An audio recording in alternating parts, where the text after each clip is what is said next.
உள்ளம் சுத்தமாக வேண்டும், அப்புறம்தான் ஆன்மா சுத்தம். இந்திரியமும் கரணமும் சுத்தமாகாமல் ஆன்மா சுத்தமாகும். ஏன்னா ஆன்மாவில் மறைத்து கொண்டிருக்கிற மறைப்பு திரைகள் தான். இந்த திரைகள் அகலாமல் ஆன்மா சுத்தமடையும். அப்ப இந்திரியமும் கரணத்தையும் நாம் சரிவர பயன்படுத்தினால்தான் இந்த ஆன்மா சுத்த வகை ஆன்மாவும். இப்போ வகைனாவே இன்னும் நிறைய இருக்குதுன்னு அர்த்தம். அப்போ சுத்த வகைனா நமக்கு என்னன்னா 3 தேகங்கள்.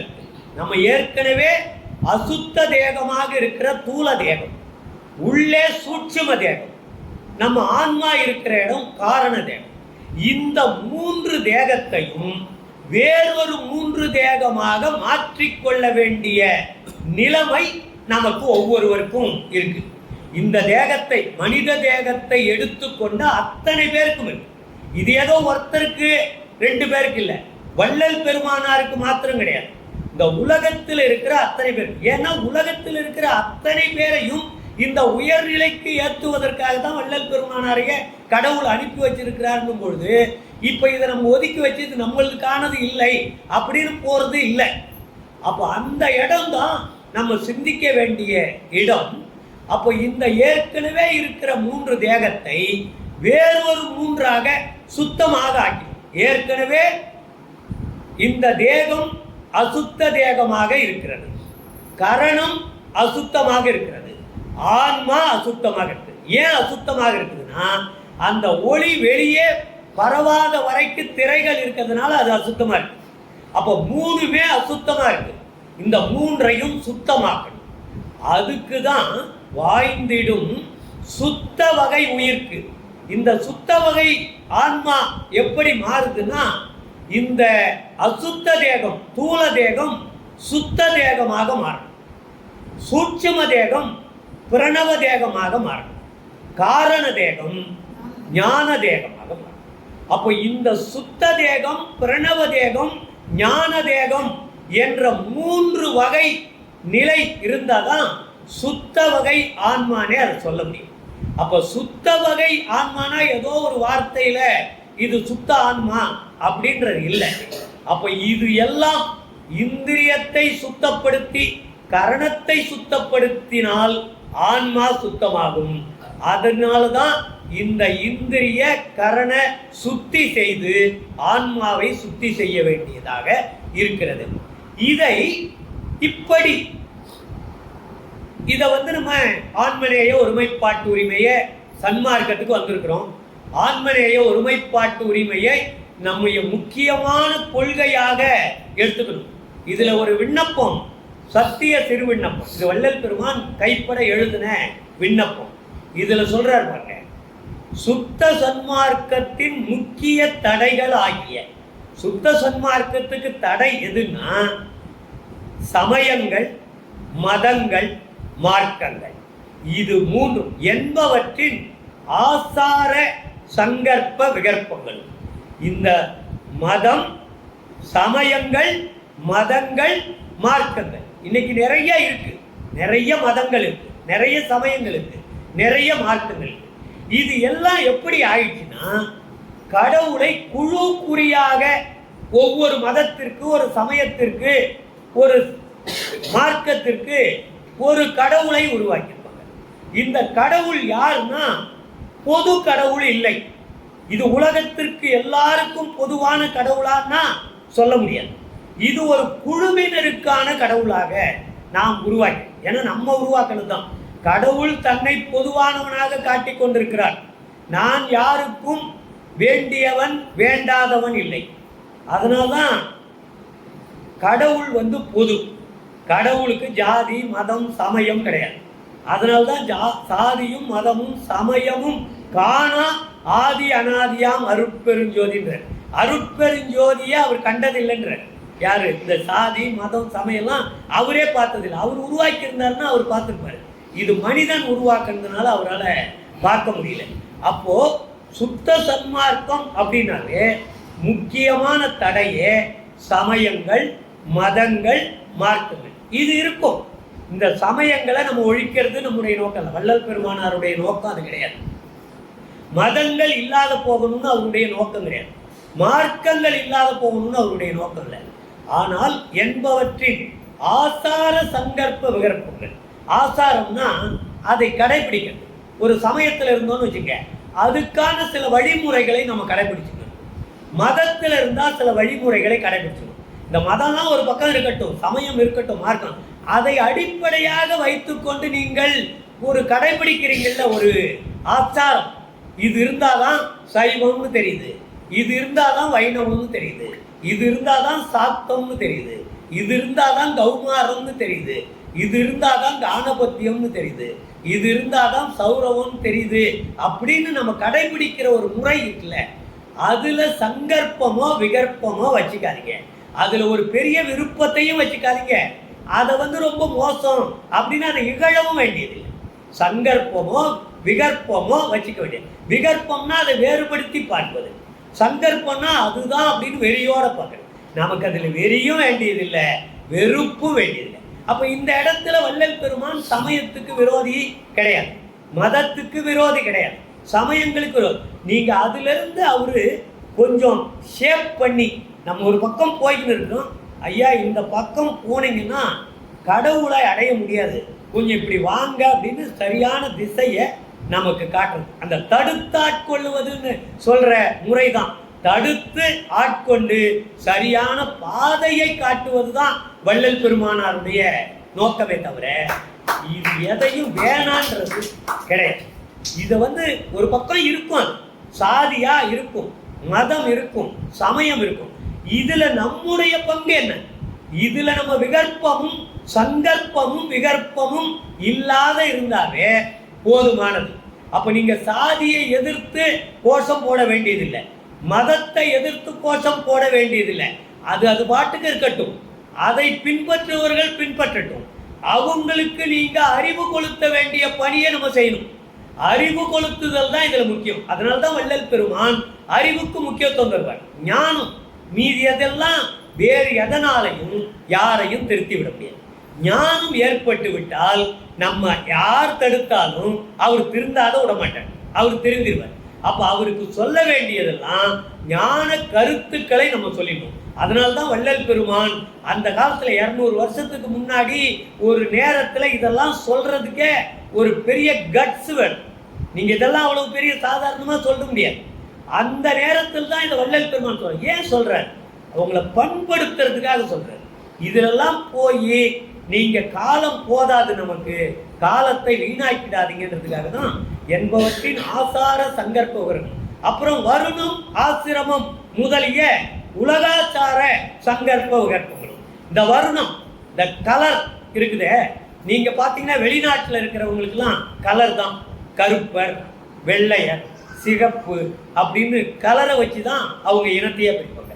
நம்ம இங்க என்ன பார்ப்போம்னா வருணம், ஆசிரமம், ஜாதி, ஜாதியை வச்சு நம்ம பிரிப்போம். அங்க ஜாதி கிடையாது, கலர் இருக்கு.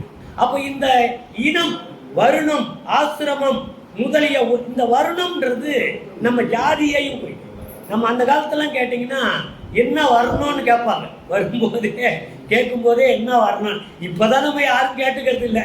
நம்ம பேருக்கு பின்னாடி கூட யாரும் அந்த ஜாதி பேர்லாம் போடும். அதுக்கு ஒரு பெரிய புரட்சி வள்ளல் பெருமான் உருவாக்குனது.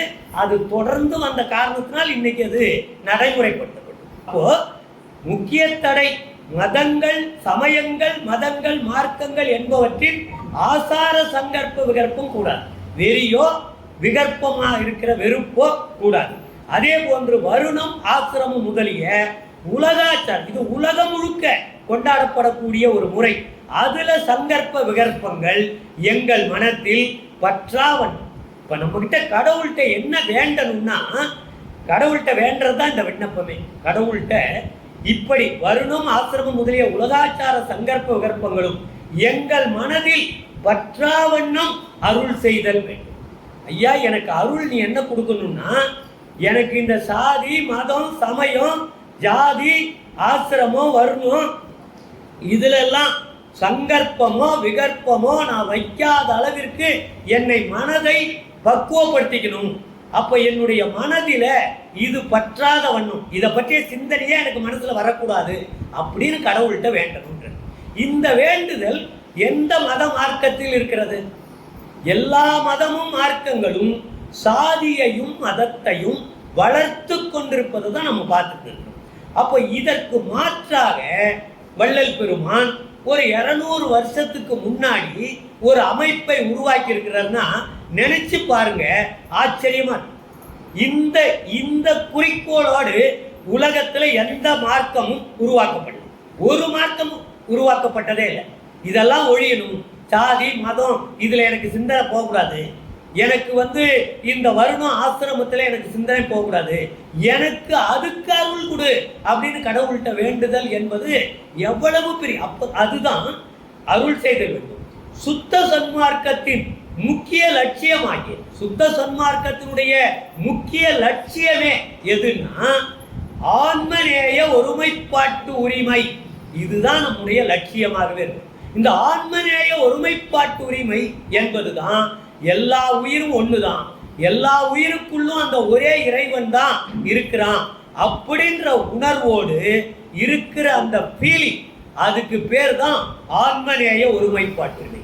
எங்களுக்குள் எல்லாருக்குள்ளும் எக்காலத்தும் எல்லா காலத்திலும் எவ்விடத்தும் எல்லா இடத்திலும் எவ்விதத்தும் எந்த விதத்தில் நான் செயல்பட்டாலும் அவ்விதத்தில் எல்லாமும் எவ்வளவும் ஒரு சிறிதளவு கூட விலகாமல் நிறைந்து விளங்க செய்வித்து அருளல் வேண்டும். அப்ப இந்த ஆன்மநேய ஒருமைப்பாட்டு உரிமை நமக்கு வரணும்னா மேல இருக்கிற எதிலேயும் சங்கற்ப விகற்பம் இல்லாமல் இருந்தால்தான் இந்த முக்கிய லட்சியம் நமக்குள் வரும் என்பதை இந்த விண்ணப்பத்தில் வள்ளல் பெருமான்.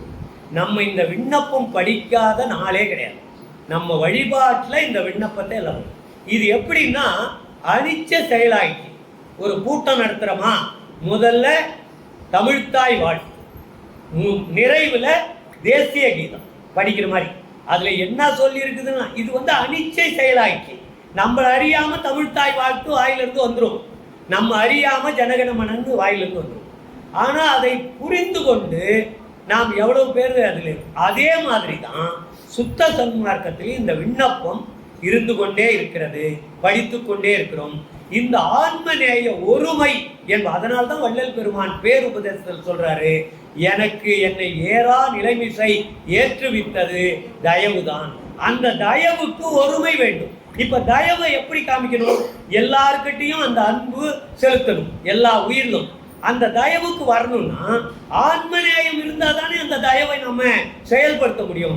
அதனால்தான் இந்த தயவுக்கு ஒருமை வர வேண்டும் அப்படின்னு வள்ளல் பெருமான் பேருபதேசத்தில் சொல்லியிருப்பார். இதைத்தான் நாம் முக்கிய லட்சியம். நமக்கு லட்சியமே எதுன்னா மரணமிலா பெருவாழ்வு தான் நமக்கு லட்சியம். ஆன்மநேய ஒருமைப்பாட்டு உரிமை நம்ம வந்துச்சுன்னா ஏன் இதை லட்சியம்ன்றா, மரணமிலா பெருவாழ்வு வேற, ஆன்மநேய ஒருமைப்பாட்டு உரிமை வேற இல்லை. இதை முழுமையாக ஆன்மநேய ஒருமைப்பாட்டு உரிமையை நாம் செயல்படுத்தி விட்டால் நாம் சென்று அடையக்கூடிய இடம் மரணமிலா பெருவாழ்வு தான். ஆனா அதை இல்லாமல் மரணமிலா பெருவாழ்வு, சாப்பாட்டை நம்ம சரி பண்ணிக்கணும், அதெல்லாம் பண்ணிக்கணும், உடம்ப கவனிச்சுக்கணும், நம்ம கிட்ட இருக்கிற கெட்ட பழக்கங்கள்லாம் போக்கிக்கணும், இதெல்லாம் ஒண்ணு. ஆனா அடிப்படையானது எல்லோரையும் எல்லா உயிரையும் ஒன்றாக பார்க்கின்ற தன்மை இருக்கு. அந்த ஆன்மநேய ஒருமைப்பாட்டு உரிமை அதுதான் லட்சியமாக இருக்கணும்னு. அப்ப இந்த லட்சியம் என்பதுதான் இதுல நம்ம கடைபிடிக்க வேண்டியது.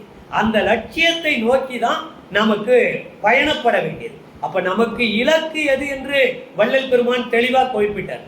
அந்த இலக்கை, அதுவும் சுத்த சன்மார்க்கத்தின் இலக்கு. அப்ப சுத்த சன்மார்க்கத்துக்கு தடையாக இருக்கிறதும் நமக்கு சொல்லிட்டார். அப்ப இந்த போற பாதையில எது எது தடைன்னு சொல்லிட்டார் முன்னாடியே. இந்த தடைகளை எடுத்து தூக்கி இப்படி வச்சுட்டோம்னா அதுவும் தூக்கி வைக்க வேண்டாம், மனசளவுல நினைக்க வேண்டியதுதான். இதுல சங்கற்ப விகற்பம் வேணாம் அப்படின்னு நினைச்சாலே இந்த தடைகளை அகற்றி விட்டதாக பொருள். அப்ப இந்த இடத்துல நம்ம பயணிச்சோம்னா நேரா போய் சேர வேண்டிய இடமே மரணமிலா பெருவாழ்வு தான், இறைவனுடைய திருவடி தான், இறைவனோடு ஒன்றரை கலக்கக்கூடிய நிலைதான். இதுதான் அந்த இடத்துக்கு தான் இந்த சுத்த சன்மார்க்க பாதை சென்று முடிகிற இடம் எதுன்னா இறைவனோடு இறைவனை உணர்ந்து அம்மயம் ஆதல் என்ற நிலைக்கு தான். அப்ப தடை எது என்று சொல்லியாச்சு, இலக்கு எது என்று சொல்லியாச்சு. நம்ம செய்ய வேண்டியது நம்ம கிட்ட இருக்கு. இதைத்தான் வள்ளல் பெருமான் சொல்றாரு. அப்ப இந்த வாய்ந்திடும் சுத்த வகை உயிர், இந்த நமக்கு வாய்த்திருக்கிற இந்த சுத்த தேகம், பிரணவ தேகம், ஞான தேகம் நமக்கு வந்துச்சு. அதை எப்படி ஆய்ந்து கடவுள் நமக்கு அருள்றார்னா, அதை எப்படி ஆய்வு செய்யறார்னா, ஆய்வு செய்வதற்கு ஒரு வரைமுறை. இதை ஆய்வு செய்யணும்னா, இப்போ ஒரு ப்ரொஃபஸர் இருக்கிறாங்க, ஒரு சப்ஜெக்டை கொடுத்து ஆய்வு பண்ணி ஒரு ஆய்வு கட்டுரை பண்ணணும்னா அதில் இருக்கிற உள்ளடக்கம் என்ன, அது எதை பற்றி சொல்லியிருக்கு, இதை பற்றி வேறொருத்தவங்கெல்லாம் என்னென்ன சொல்லியிருக்கிறாங்க, இதையெல்லாம் ஆய்வு பண்ணி டீகோட் பண்ணி அதை பற்றி அப்படியே அக்குவேர் ஆணிவேராக எடுத்து முன்னுரை, விளக்க உரை, முடிவுரைன்னு எழுதி ஒரு ஆய்வு கட்டுரையை அவங்க சமர்ப்பிப்பாங்க, டாக்டரேட்டு வாங்கிப்பாங்க. அப்போ இது மாதிரி தான் கடவுள் நமக்கு அருள் கொடுப்பதற்கு முன்பாக நம்மை ஆய்வு செய்கிறார். நம்மளை படைச்சிட்டார், படைச்சிட்டு நமக்கு எல்லாரும் இறைவனால் படைக்கப்பட்ட இந்த மனித தேகம் பெற்ற அத்தனை பேரும் கடவுள் நிலை அறிந்து அம்மயம் ஆவதற்காகவே படைக்கப்பட்டவர்கள். எல்லாரும் மரணம் அடைவதற்காக படைக்கப்பட்டவர்களே கிடையாது. நாம் எல்லோரும் மரணமிலா பெருவாழ்வு அடைவதற்காகவே படைக்கப்பட்டவர். அப்போ இந்த மரணமிலா பெருவாழ்வு அடைவதற்கு படைக்கப்பட்டா நமக்கு தேவையானதை எல்லாம் நமக்குள்ளேயே வள்ளல் பெருமான் அருட்பெருஞ்சோதி ஆண்டவர் வைத்திருக்கிறாருன்னு நமக்கு குறிப்பிட்டு காட்டியிருக்கிறார். அப்ப தயவு தான் அடிப்படையான குணம். இந்த தயவு ஒன்று இருந்துட்டா போதும், கடவுளுடைய அருளை பெற்று விடலாம். அப்ப இந்த தயவு நமக்குள்ள இயற்கையாகவே கடவுள் வச்சு அனுப்பியிருப்பாரு. நீங்க மற்ற உயிர்களுக்கெல்லாம் இந்த தயவு வச்சு அனுப்புனது கிடையாது. இதுக்கு முன்னாடி 84 லட்சம் யோனி பேதங்கள் வழியாக நாம் படைக்கப்படும் பொழுது, பல்வேறு உயிர்களாக 5 அறிவு வரைக்கும் படைக்கப்படும் பொழுது நமக்கு தயவு வைத்து படைக்கப்படவில்லை.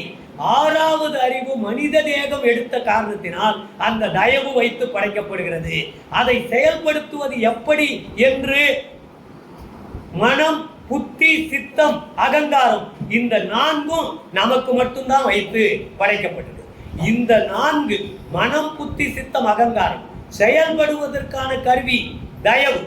இந்த 5ம் போதும் மரணமிலா பெருவாழ்வு அடைவது. இதைத்தான் வள்ளல் பெருமான் தெளிவாக எடுத்து சொல்லியிருக்கிறார். நீங்க அதனால்தான் மற்ற எந்த மத மார்க்கங்களும் மரணமிலா பெருவாழ்வை பற்றி சொன்னது கிடையாது உலகத்துல யாரும். ஏன்னா அவங்களுக்கு அப்ப கடவுள் உணர்த்தல. ஏன்னா அப்ப இருந்த ஞானிகள் எல்லாம் வள்ளல் பெருமான் பின்னாடி கடவுள் ஒருத்தர் அனுப்பிடுவார். கடவுள் யார் யாருக்கெல்லாம் என்ன சொல்லி அனுப்பினாரோ அதை தான் அவங்க சொல்லியிருக்கிறாங்க. அப்பரோ, சுந்தரரோ, மாணிக்க வாசகரோ, திருஞான சம்பந்தரோ இதையெல்லாம் சொல்லலைன்னு அவங்கள குறை சொல்றது இல்லை. அவங்களுக்கு சொல்லுவதற்கான உத்தரவு கடவுள்கிட்ட இருந்து வரல. அப்போ நம்மளை பக்குவப்படுத்துறதுக்கு மரணமிலா பெருவாழ்வுன்னு நீங்க ஒரு 10 நூற்றாண்டுக்கு முன்னாடி சொன்னீங்கன்னா இன்னைக்காவது 80 வயது 90 வயது வரைக்கும் உயிரோடு இருக்கிறோம். அன்னைக்கெல்லாம் கொள்ளை நோய் வரும், அப்படியே கோடிக்கணக்கான பேர் இறந்துருவாங்க, லட்சக்கணக்கான பேர் இறந்துருவாங்க, ஒரு ஊரே காலியாயிடும். மருத்துவ வசதி கிடையாது, அறிவு இல்லை, ஞானம் இல்லை. அப்படிப்பட்ட நிறையில நீங்க நிறைய பழைய ஞானிகள்லாம் பார்த்தீங்கன்னா எல்லாம் 21 வயசு 20 வயசுலேயே இறந்து போயிருப்பாங்க. நீங்க இவர் பார்த்தீங்கன்னா நம்முடைய விவேகானந்தரே எத்தனை வயசுல இருந்தார்? ரொம்ப சின்ன வயசு. அப்படி எல்லாரும் பழைய சங்கராச்சாரியார்லாம் பார்த்தீங்கன்னா சின்ன வயசுலயே இறந்து போயிருப்பாங்க. நீங்க பெரிய சங்கராச்சாரியார் அவர் தான் கொஞ்சம் வயசானவராக இருந்தார். அதுக்கு முன்னாடியெல்லாம் பார்த்தீங்கன்னா ரொம்ப இளம் வயதுலேயே இருந்துருவாங்க. அப்போ அது என்ன காரணம்னா அவங்களுக்கு அன்னைக்கு பக்குவம், உடலை பக்குவப்படுத்தணுன்ற கூட எண்ணம் கூட அன்னைக்கு யாருக்கும் இருந்ததில்லை. உடலை பற்றியே அக்கறையே கிடையாது. நீங்க திருமூலர் காலத்துல தான் இந்த உடலுக்கு முக்கியத்துவம் தரணும் அப்படின்ற எண்ணமே வந்தது. அப்போ இந்த நிலைகளை எல்லாம் பார்த்து அப்ப கடவுள் என்ன பண்றாரு? ஆய்வு பண்றாரு. இந்த ஆய்வை எந்த அடிப்படையில பண்றாருன்னா ஒருமையின் ஆய்வு. இந்த ஒருமையின் அடிப்படையில் தான் ஆன்மநேயத்தோடு நம்ம கொடுத்திருக்கிறோமே தயவு, இந்த தயவை வைத்து இவன் ஆன்மநேயத்தோடு செயல்பட்டு இருக்கிறானா இல்லையா அப்படின்னு தான் ஆய்ந்து உரை. இந்த ஆய்வின் முடிவை கிடைத்த பிறகு காத்து அருள்கின்ற அருட்பெருஞ்சோதி. அப்ப நமக்கெல்லாம் இந்த பரிபாகத்தினால் நமக்கு கடவுள் அருள் கிடைக்கிறதுனா கடவுள் நம்மளை எதிர எடை போடுறாருன்னா ஆன்ம நேயத்தை வைத்துத்தான் எடை போடுகிறார். அந்த அடிப்படையில தான் ஆய்வு செய்கிறார். இந்த சுத்த வகை உயிருக்கு ஒருமையின் ஆய்ந்துரை ஆன்மநேயத்தின் அடிப்படையில இவன் எப்படி ஆன்மநேயத்தோடு இருந்திருக்கிறான் என்ற அடிப்படையில் ஆய்ந்து அந்த முடிவை பெற்று காத்து அருளுவதுதான் அருட்பெருஞ்சோதி ஆண்டவர். அதனால்தான் இது பூரண அருளாக இருக்கிறது. ஆன்மநேயத்தின் அடிப்படையில் ஆய்வு செய்து கொடுப்பதுதான் பூரண அருள். பூரண அருள் என்பதுதான் மரணமிலா பெருவாழ். நீங்க மீதி எதை அடிப்படையிலாவது நம்ம பார்த்தோம்னா மரணம் வந்திருக்கும், வேறு அடிப்படையில் ஆய்வு பண்ணி கொடுத்திருப்பாங்க, அவங்களுக்கு மரணம் இருக்கும், அடுத்த பிறவி இருக்கும். ஆனா இதுல ஆன்மநேயத்தின் அடிப்படையில் முடிவு செய்து நமக்கு அருள்தல் நடந்தால் அது பூரண அருளாக இருக்கும், மரணமிலா பெருவாழ்வாக இருக்கும் என்று சொல்லி இந்த அளவில் நிறைவு செய்கிறேன். நன்றி. துணைத் தலைவர் அன்புக்குரிய ஐயா குமரேசன் ஐயா, அதுக்கு முன்னாடி நம்ம 60வது திருமண நாள் சிறப்பாக கொண்டாடி கொண்டிருக்கின்ற காஞ்சிபுரம் கண்ணையா அவர்களுக்கு ஒருங்கிணைந்த சென்னை மாவட்ட சன்மார்க்க சங்கத்தின் சார்பாகவும் இங்கே வந்திருக்கின்ற அனைத்து ஆன்மாக்களின் சார்பாகவும் உங்களுக்கு இந்த பொன்னாரையை போர்த்தி உங்கள் ஆசீர்வாதத்தை வேண்டி இந்த பொன்னாரையை பொறுத்துக்கிறோம். நன்றி.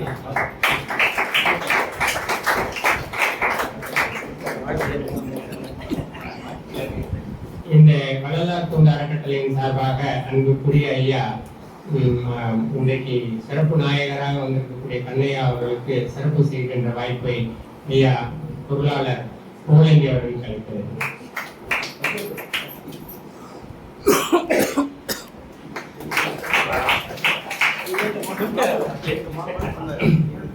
ஜோதி அற்பரும் ஜோதி அற்பரும் கருணை அற்பரும் ஜோதி. ஏறத்தாழ 1 மணி நேரமாக இந்த 2 வரிக்குள் எவ்வளவு சிந்தனை புரிந்திருக்கிறது என்பதை அதுக்குரிய சாவி எங்க இருக்கு அப்படின்னா, சாவி ஒருமையுடன் எனது திருமலரை நினைக்கின்ற உத்தமர்தம் உணவு வேண்டும், உள்ளொன்று வைத்து புறமொன்று பேசுவார். இது நமக்குரிய ஒரு வழிகாட்டுதல் நெறி மாதிரி. இந்த நெறிப்படியே போனோம்னா லேண்ட் ஆகிறது எங்க ரீச் ஆகும்னா அங்க போய் ரீச் ஆகும். எவ்வளவு எளிமையா சொல்ல முடியுமோ அப்படி ஒரு முக்கியமான ஒரு இந்த கருவுகளை கையில எடுத்துன்னு நின்றுட்டு இன்னைக்கு பணியை நிறைவேற்றி இருக்கிறாங்க. ஆனா இதுக்குள்ளேயே இன்னும் எப்படி கேட்டீங்கன்னா, வாய்ந்திரும் சுத்த உயிருக்கு சுத்த உயிர். இதுல சொல்ல போகும்போது சுத்த உயிர், சுத்த உயிர், அசுத்த உயிர் அப்படின்னு சொல்லி பிரிப்பாங்க.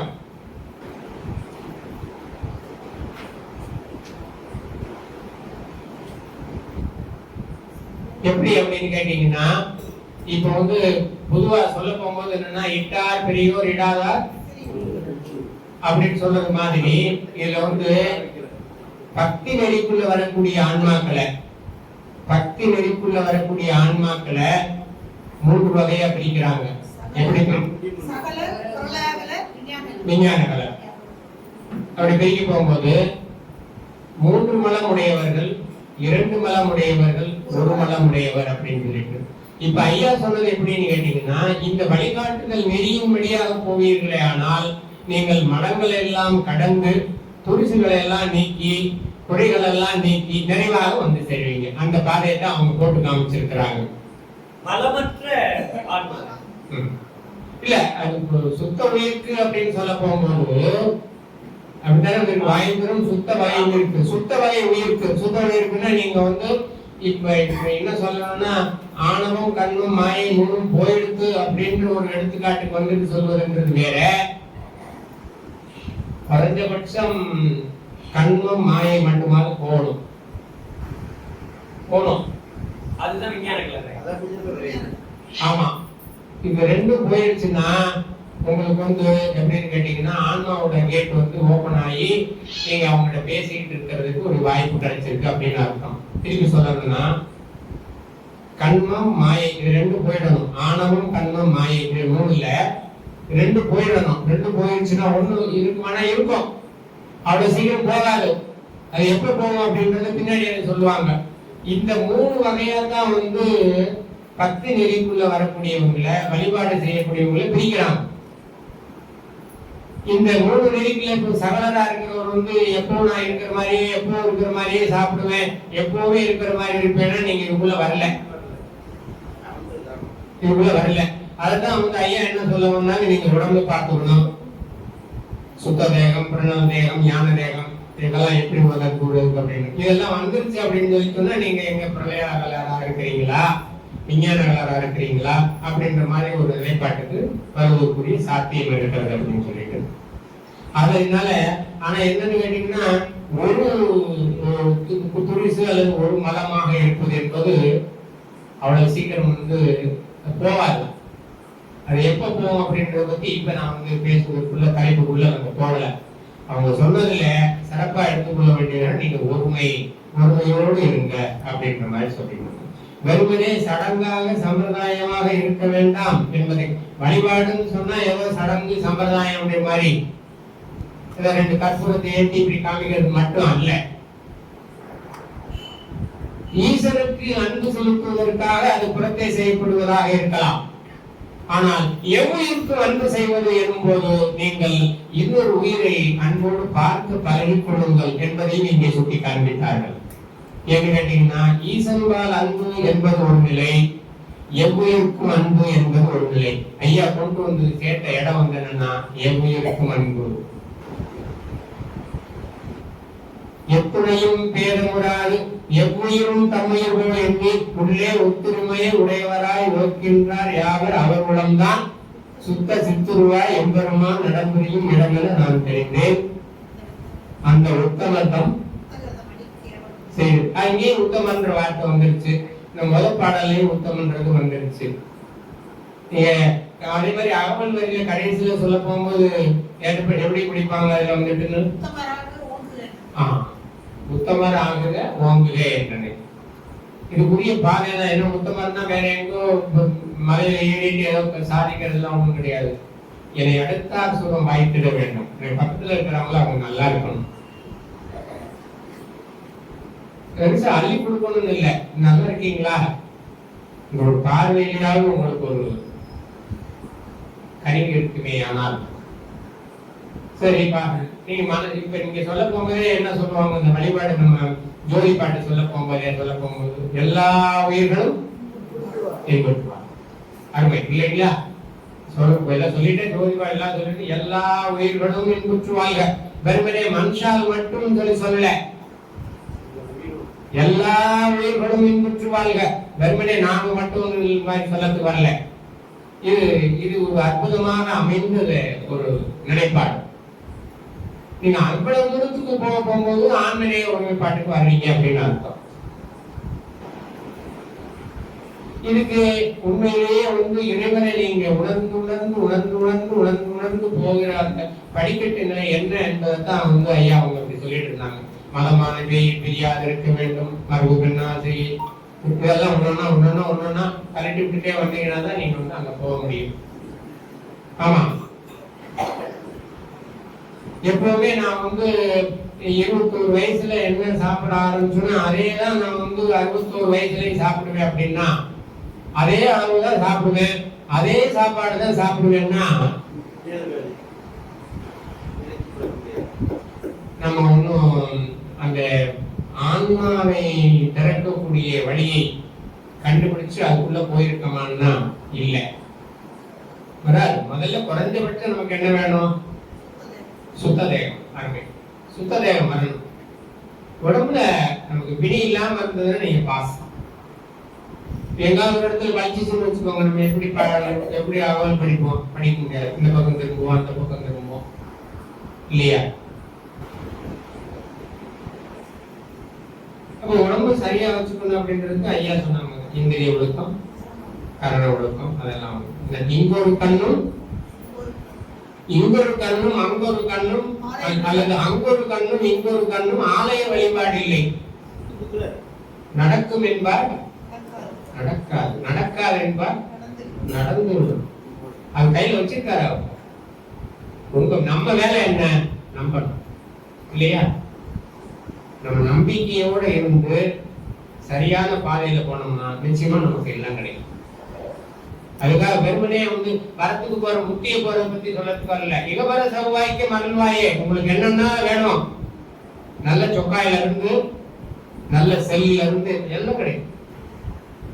ஒரு தடவை பாத்தீங்கன்னா ஒரு சின்ன பொருள் வாங்கினா கூட கொண்டு போய் சாமியை படிச்சுட்டு அது ஒன்றும் பெரிய ஒரு சின்ன பொருளா இருக்கும் அப்படின்னு டெய்லி பயன்படுத்தக்கூடிய பொருள் அப்படின்னு. ஏன்னா அது வந்து ட்ரபிள் ஃப்ரீயா இருக்கும். அப்பப்போ பழுது வராம எப்போ வேணுமோ அப்ப அதுக்கு பயன்பட்டதா இருக்கும். அதெல்லாம் அதுக்குள்ள இருக்கு. இவருடைய நம்பிக்கை அவை, இவருடைய நம்பிக்கை அதிலும் பெருமான் வருவார், அதிலும் நமக்கு துணையாக இருப்பார் அப்படின்னு. ஏன்னா கருவி கரணங்கள்ல துணை நமக்கு வேணும்ல இல்லையா, அது இல்லாம இருக்க முடியாது.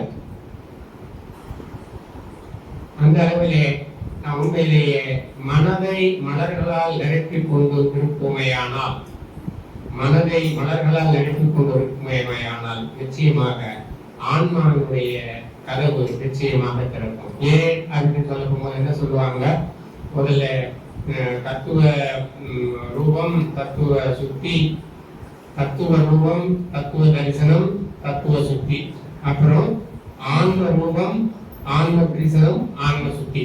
இதுதான் சைவ சித்தாந்தத்தில் சொல்லப்படுது. நான் ஆரோட நிறுத்திக்கிறேன், பின்னாடி போகல.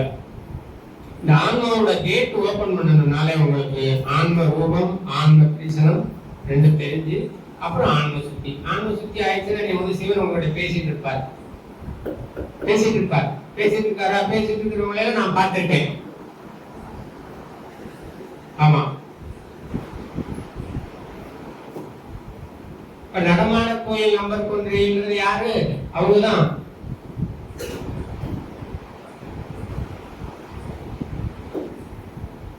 இந்த ஆன்மாவோட கேட் ஓபன் பண்றதுக்கு எப்படிலாம் இருந்தா சரியாகும் அப்படின்றத நீங்க உண்மையிலேயே நமக்கு அற்புதமாக பேசி அமைந்திருப்பவர் ஐயா சென்னரிபாட் அன்னபழனி அவர்களுக்கு மீண்டும் ஒரு முறை நன்றியை தெரிவித்து வந்ததற்கு அவங்க கொண்டாதபடி வணங்கி சிறப்பு வாசிப்பதற்காக ஐயா குமரேசன் அவர்களை பிரகாசம் அவர்களை கூடிய அழைத்தாளர்களே. 35 உலகம் பேர்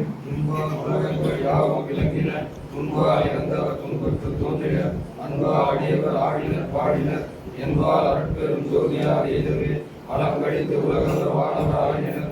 அலம்பெரு சுத்த சன்மார்க்கம் சிறந்தது, வளம்பெரு மனிதர்கள் பண்புட ஆயினர். நலம்பெரும் அருட்பெரும் ஜோதியார் நன்னவே அண்டமும் அகிலமும் அருள சாட்சியே. பொன்னன ஒங்கின புயலாம் திங்கன வண்ணங்கள் பைத்தன படித்தன உலகத்தில் என்ற அருட்பெரும் ஜோதியார் எதிரே குணங்கள் சிறந்தன, குற்றங்கள் அற்றன, மனங்கள் விளங்கின, வாழ்வுகள் ஓங்கின, குணங்கள் எல்லாம் ஓங்கின. இணங்க அருட்பெரும் ஜோதியார் எதிரே பக்தர்கள் பாடினர், பணிந்து நின்றாடினர். புத்தர்கள் மேற்கோள் முன்னி மகிழ்ந்தனர், சித்தர்கள் ஆனந்தத்தில் உண்டனர். சுத்த அருட்பெரும் ஜோதியார் போன்றவே இருட்பெரும் மனம் முழுதும் தகவல்கின்றன.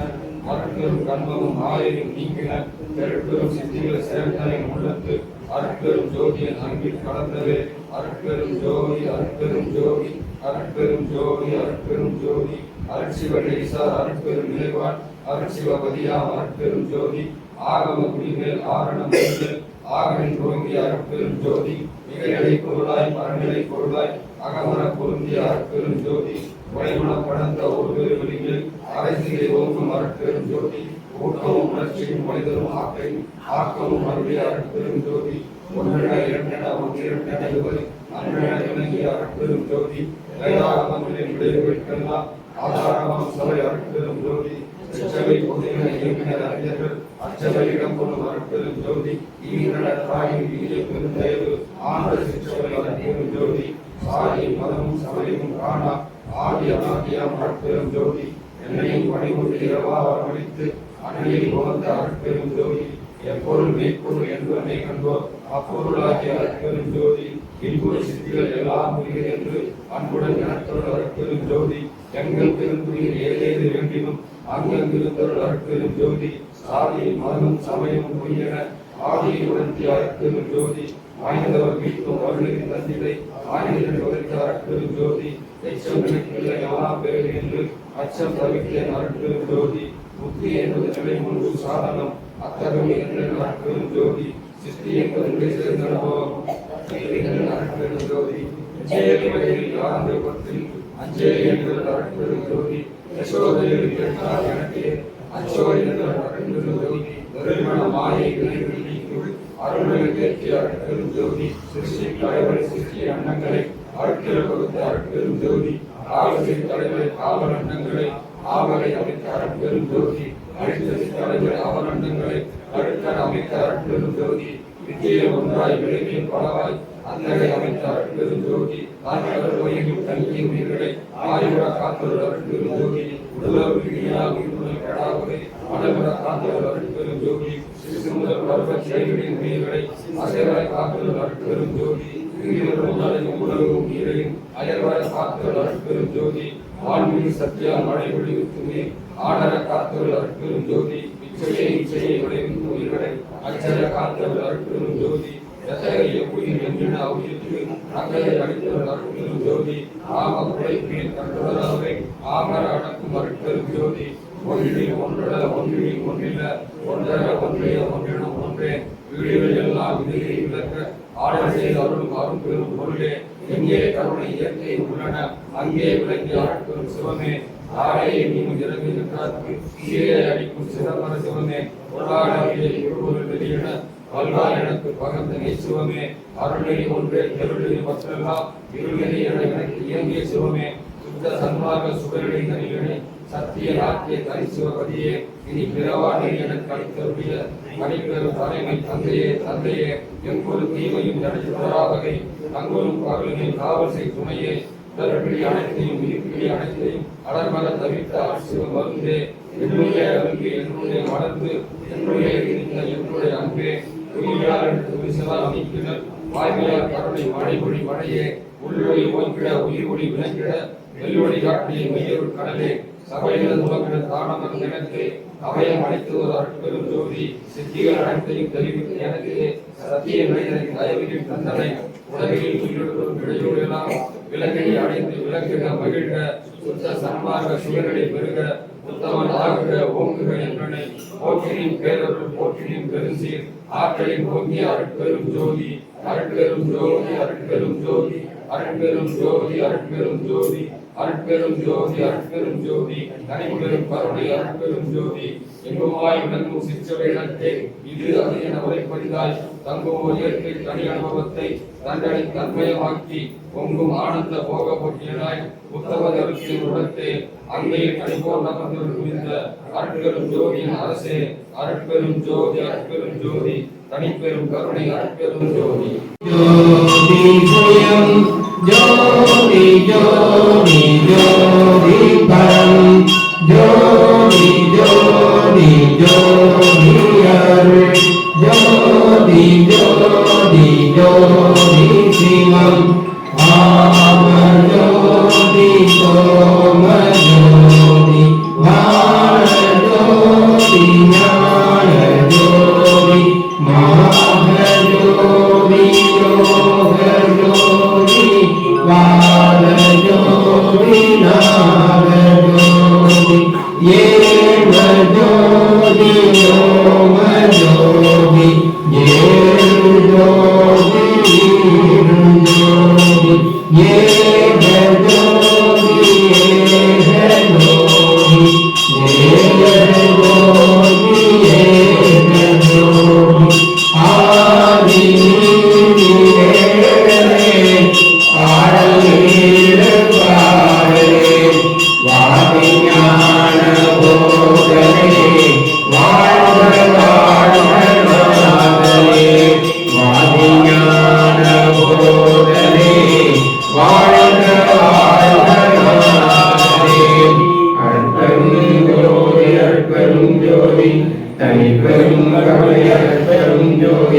எல்லா உயிர்களும் இன்புற்று வாழ்க வள்ளல் மலரடி வாழ்க வாழ்க சத்குருநாதா சத்குருநாதா சன்மார்க்க சங்கம் தடைக்க அல்லாதா திருமண் பிரகாசமலா தெய்ய திருவடிகளே சரணம் சரணம் நவத்திரு கண்ணியப்படியா தெய்வ திருவடிகளே சரணம் சரணம் அருட்பெரும் ஜோதி அருட்பெரும் ஜோதி தனிப்பெரும் கருணை அருட்பெரும் ஜோதி வானவர் வறுமையுடன் நன் மனை மக்கள் பொன் புனார் இடம் புகழ் வாழ்வர் என் உண்மையற்றும் காணா இன்னாமும் கருதுகின்றோர் ஒத்தி கண்டுதல்வால் மணிக்கவே